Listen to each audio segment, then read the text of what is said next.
PG medical సీట్ల కుంభకోణంలో enforcement directorate అధికారులు ముమ్మరం చేశారు. తెలంగాణలోని మెడికల్ కాలేజ్ యాజమాన్యాలకు భారీ షాక్ ఇచ్చారు. భారీగా మెడికల్ కాలేజీల ఆస్తులను సీజ్ చేశారు. అయితే మొత్తం 9.71 కోట్ల విలువైన ఆస్తులను ఈడీ అధికారులు అటాచ్ చేశారు. అందులో బీఆర్ఎస్ నేత మాజీ మంత్రి మల్లారెడ్డికి కాలేజీకి చెందిన 2.89 కోట్లను ఫ్రీజ్ చేశారు.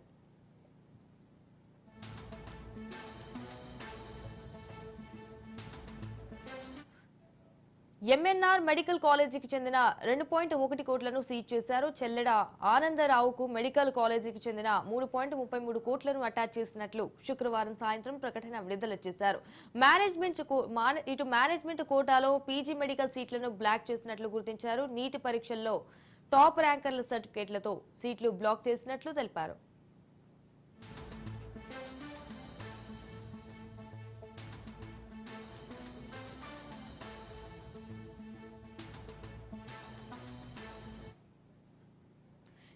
పీజీ మెడికల్ సీట్ల కుంభకోణంలో ఎన్ఫోర్స్మెంట్ డైరెక్టరేట్ అధికారులు దర్యాప్తు ముమ్మరం చేశారు. తెలంగాణలోని మెడికల్ కాలేజీ యాజమాన్యాలకు భారీ షాక్ ఇచ్చారు. అయితే భారీగా మెడికల్ కాలేజీల ఆస్తులను సీజ్ చేశారు. మొత్తానికి 9.71 కోట్ల విలువైన ఆస్తులను ఈడీ అధికారులు అటాచ్ చేశారు. ఇదే అంశానికి సంబంధించి మరిన్ని డీటెయిల్స్ మా ప్రతినిధి రాజు ఫోన్ ద్వారా అందిస్తారు. రాజు, గుడ్ మార్నింగ్ సంజన. తెలంగాణలో పీజీ మెడికల్ కాలేజీ సీట్ల కుంభకోణం బయటపడింది. గత కొద్ది రోజులుగా కూడా ఈడీ అధికారులు దీనిపై అయితే దర్యాప్తు అయితే ముమ్మరం చేయడం జరిగింది. అయితే నిన్న ఒక ఈడీ అధికారులు ఒక ప్రకటన కూడా విడుదల చేయడం జరిగింది.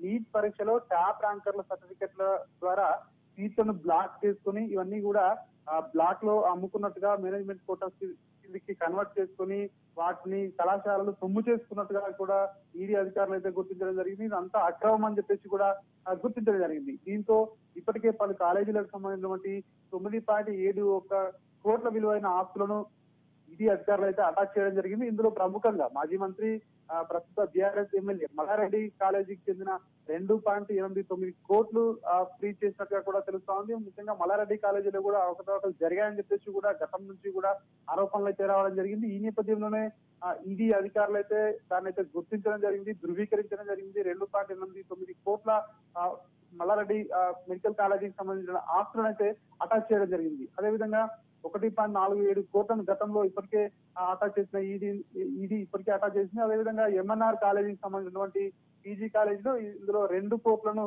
ఆస్తులను ఈడీ అధికారులు ఫ్రీజ్ చేయడం జరిగింది. అదేవిధంగా చెల్మెడ ఆనందరావుకు సంబంధించినటువంటి మెడికల్ కాలేజీకి సంబంధించి దాదాపు 3.3 కోట్ల ఆస్తులను ఈడీ అటాచ్ చేసింది. మొత్తంగా ఈ 3 కాలేజీలకు సంబంధించి చూసుకున్నట్టయితే 9.71 కోట్ల ఆస్తులను అయితే ఈడీ అధికారులు అయితే ఇప్పటికే అటాచ్ చేయడం జరిగింది. అదేవిధంగా ఇందులో దర్యాప్తు కూడా ఇంకా ముమ్మరంగా కొనసాగిస్తా ఉన్నారు. ఇంకా దర్యాప్తు కూడా ఖచ్చితంగా కంటిన్యూ అవుతుంది అని చెప్పేసి కూడా చెప్పడం జరిగింది. సో ఇది ఎంతవరకు వెళ్తుంది అనేది మాత్రం ఇప్పటికైతే ఉత్కంఠ అయితే నెలకొంది. మొత్తానికి తెలంగాణలో అయితే ఖచ్చితంగా ఏదైతే మెడికల్ కాలేజీ సీట్ల కుంభకోణం అయితే దీని ద్వారా బయటపడింది. Sanjana. Thank you for the updates, Raju.